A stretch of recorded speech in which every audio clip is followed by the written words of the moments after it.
आप क्यों रेडी हो रहे हैं बेटा? सॉक्स के अंदर क्या है? अच्छा मुझे बताएं, आप सॉक्स क्यों पहने हैं? कहाँ जा रहे हैं? बाहर कहाँ? नहीं, अभी तो आप कह रहे थे कहाँ जा रहे हैं कि मैं रेडी हो रहा हूँ, सॉक्स पहन रहा हूँ। कहाँ जा रहे हैं? स्कूल। आप स्कूल जा रहे हैं?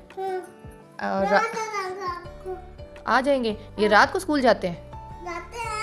जाते हैं? रात को स्कूल जाते हैं? वाह माशाल्लाह भाई, मेरा बेटा। ये भैया के सॉक्स पहन रहे हैं आप? किसकी सॉक्स पहन रहे हो? भैया की।